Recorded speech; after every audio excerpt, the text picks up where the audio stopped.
I am George Sosa. I am the Vice President of Sales for Alec Bradley, and I would be the Master Chief. I have been with Alec Bradley almost 6 years now. Prior to that, I was with a few other cigar companies, and prior to that, I spent 25 years in the Navy. My basic interest in life is, besides traveling and playing golf, is the welfare of my crew, the people who work for us, helping them get what they want. And in turn, if they get what they want, our company keeps succeeding. Well, I was a father fairly young. I have a son who I'm very proud of, just turned 37 years old. I have 2 grandsons, and my dad, who will be turning, he'll be 83 next week, and we're really blessed to have him, and we spend a lot of time together. It's part of the fabric that I think helps us get through day to day.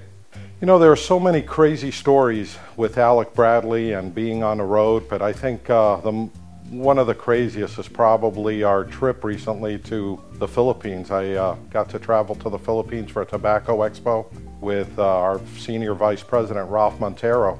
And by the time we landed in the Philippines, through Hong Kong and through all the different places we had to stop, it was amazing we can still walk. And just doing an event in the Far East, it was just incredible. The acceptance that we had, it was just strange. You know, it's kind of funny. You do a lot of traveling in the Navy. I never thought I'd be going to the Philippines to sell cigars. You know, if I told you my favorite joke, this would never be able to be aired. But I'll tell you a joke I heard the other day that I thought was pretty cute, and it's still rated PG. And it happens to be a fellow goes through a red light and a policeman stops him. He looks at the back seat and he sees that there's 20 penguins in a back seat. So the cop just went off on this guy and tells him, "Hey pal, I'm gonna let you go from the running the red light, but I want you to take these penguins back, take them to the zoo." So he goes, "All right." So the next day, sure as hell, the guy blows through the red light again. And he stops him, and guess what he finds in the back seat? The 20 penguins. He goes, "Didn't I tell you to take them to the zoo yesterday?" He goes, "I did. Today I'm taking them to the movies." Alec Bradley is a family. There's nothing like working. Every time I go on the road, people say, "What do you love about your job? What's not to love about your job?" When you're traveling, the acceptance is incredible. When you're in town, the teamwork and camaraderie that we feel with the staff. Meeting David Rubin at the door every morning with a hug and kiss. Him coming to your office to say goodbye. Us caring for each other. I mean, when one of our road warriors hurt, we all hurt. When one of our staff members is going through some issues, we're all going through some issues. It's people say, "Do you miss the Navy?" And how can you not miss it? I mean, I spent 25 years in the Navy, but I don't miss the Navy as an institution. I miss the people I served with more than I do the Navy. And I get that same feeling here where we're all watching each other's backs. It's a really loaded question because we smoke cigars here at work. We're constantly, I call it quality control testing. But for me, I live in a fast-paced, like a lot of us do, where we're constantly checking our emails, checking our phone, checking, you know, all the things that we have to do in life, our family lives, you know, making sure your dad's okay, whether he went to therapy. My dad had the unfortunate incident where he broke his hip a few months ago, and we're dealing with it. But when you smoke a cigar, you kind of, you put all those things aside for a minute. I always have, and I know a lot of people at work find it hard to believe, but I have a pretty nice wine collection, and I have a pretty nice liquor collection. And I sit on my balcony and I drink, and I have a cigar, and it just forces you to relax. It just forces you to just take in all the good things. I think we spend so much time looking at some of the negatives in our life that we don't pause to reflect some of the good things that are happening. Well, if anyone's ever been in the military or in the Navy, they will know that that's a rank. That's the rank I retired at. I was very fortunate. I was a kid from New Jersey. I grew up in a little town, Weehawken, New Jersey. Little, but we were right across the Hudson River from New York City.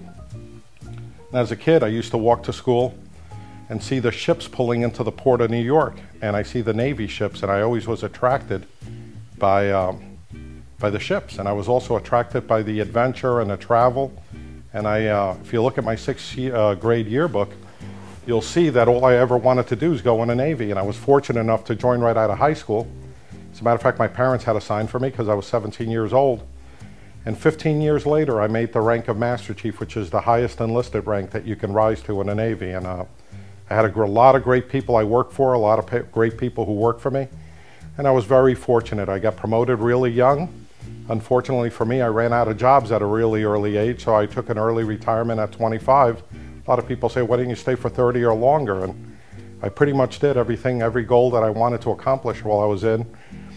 And I was fortunate enough to land a job in my next career, which was cigars, and not too many people get to parlay their next career into something that was already their hobby. So 2 things I would have enjoyed doing after I retired from the Navy is being a professional golfer or being in a cigar business, and I suck at golf, so that's why I sell cigars.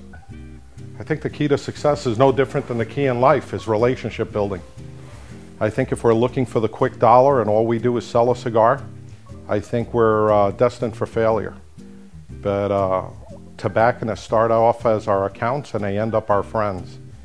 And I've been very fortunate because when I travel the country, even if I'm on vacation, I call my friends who happen to sell cigars, and these relationships you build, you have for a lifetime. There are people who have retired from the cigar business that I still keep track of, and it's no different than those people that I was with in the Navy.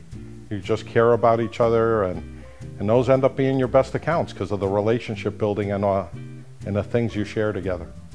I think if I knew I only had one more day to live, I'd max out all my credit cards and I'd have the best stone crabs I can find. The material things come and go. I've had some good times and I've had some bad times. And one thing that's a constant is the people, your loved ones around you. He goes, you can have all the watches, all the cars, you can have all the material things, but if you don't have your kids, your father, I lost my mom at almost 8 years ago, and that's what matters the most in life, is the people around you, your friends, and the people that mean something to you. I love the beach, followed closely by playing golf, followed closely by going to fine restaurants and doing fine dining. When I'm driving to work in the morning, I really enjoy smoking a Alec Bradley Tempest. I happen to like the Maduro, and if it's in the morning, I'm listening to Howard Stern and laughing my ass off.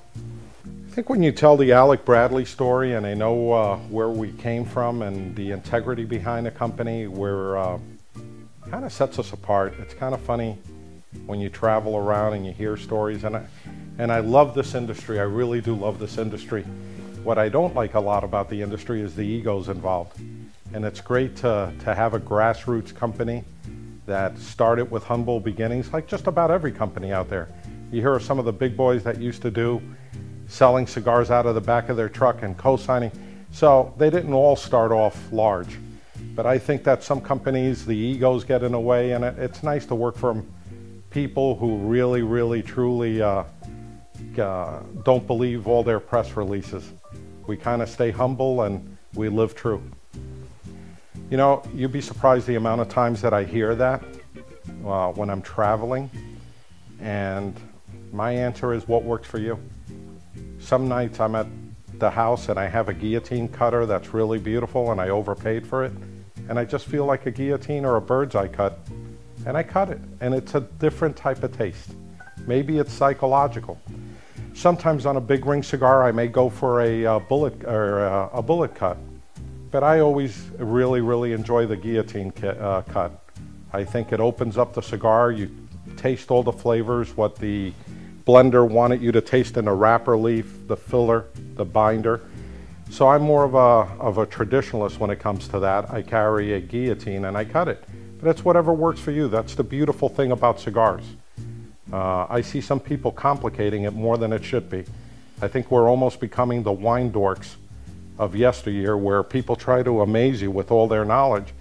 And there's basically only 2 types of cigars, those you like and those that you don't like. And the cut, it's those cuts you like and those that you don't. We all have different palates.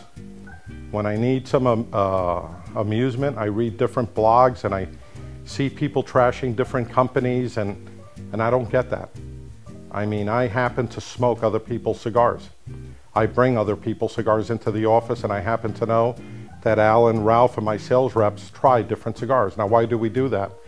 Number one, if I feel that the cigar is a good cigar, I want everyone to taste it.